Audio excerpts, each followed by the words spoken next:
Alright everyone, welcome back to another Monster Legends video, and today I'm going to go through 5 tricks which every player in Monster Legends can use, from beginners to even the high level players. Now these tricks are a bit unethical, but it is still usable and it's like exploiting the game for your goodness. So I'm going to go through 5 tricks today, starting off with trick number 1. Alright, so moving on to trick number 1, which is to know what you're gonna get after you breed something.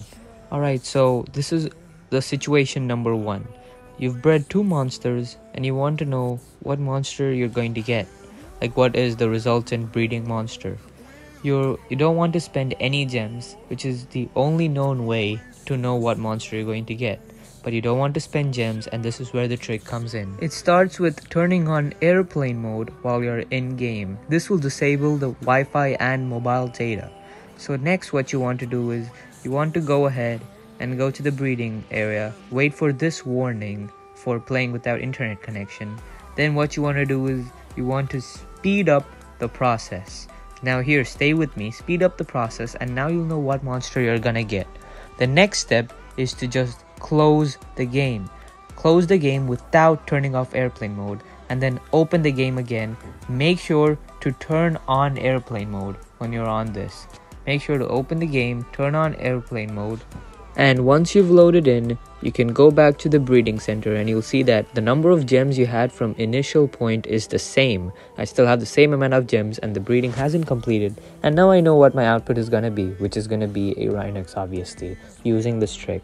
So you can also use this trick if you want to know what monster you're gonna get. And with that being said, let's move on to trick number 2. Before I begin with trick number 2, I just want to go through the average cost of unlocking 3 rune slots for a monster. If a monster hatches with only 1 rune slot unlocked, it'll cost 15 gems for the second rune slot to be unlocked and 25 gems for the third rune slot.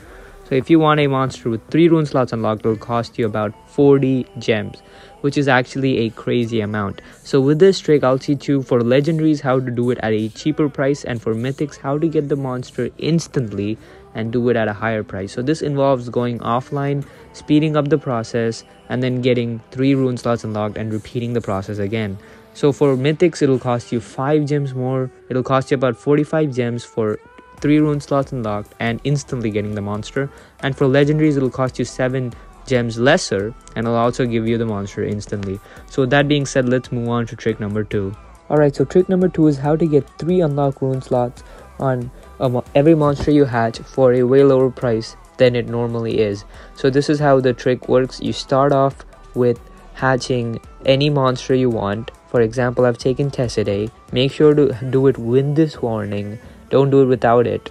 And then what you want to do is you want to click on the monster and you're gonna speed up the process.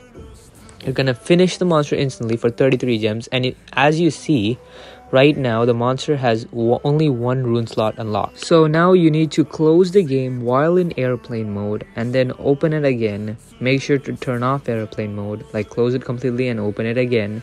And once the game loads in, again repeat the same process by turning on airplane mode. Go back to your storage and then hatch the monster again. And now repeat the process by speeding up the monster, and this time we get lucky enough to get 3 rune slots unlocked.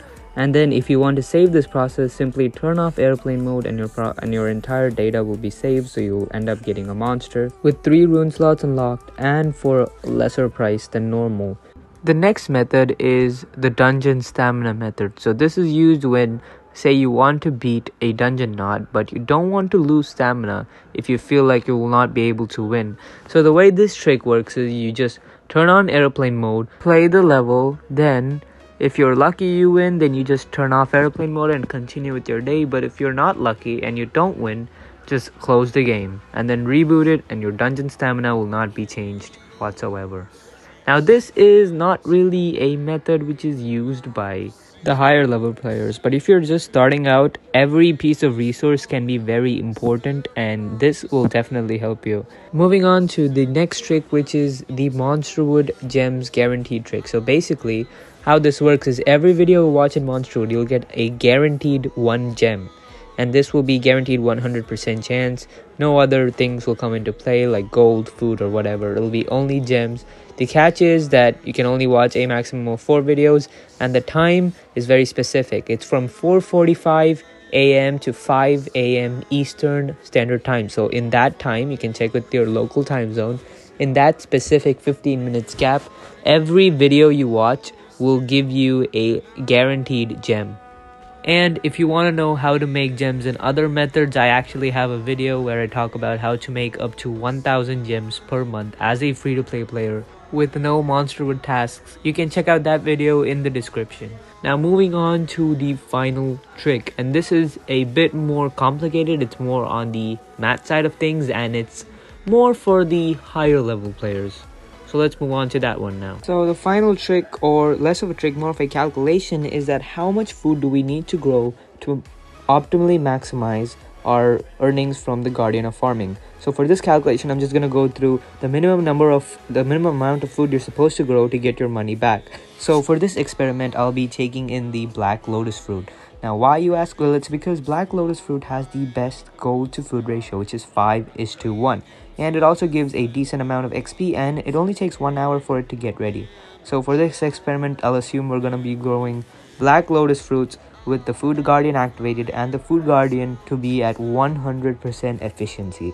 So taking all of this into account, first we'll start a calculation. If you don't want to hear about the calculation and just hear about the last part, what you need to know the final answer, just skip to this part. Now moving on to the calculation. Because we'll be getting double the amount of food we should be getting, growing 13.2 million golds, which is 26.4 by 2, should be giving us enough food to make our money back. Now we have the total amount of gold required to make 26.4 million gold worth of food. Dividing this by the cost of black lotus fruit, which is 500,000, dividing this will give us 26, which means that is the total number of black lotus fruits we should be growing to get our money back. 26 black lotus fruits. So for final conclusion of our calculations, we need a total number of 26 black lotus fruits. And with that, guys, the video comes to an end. Thank you guys for watching, and subscribe because I'll actually be going through more tips in my next few videos.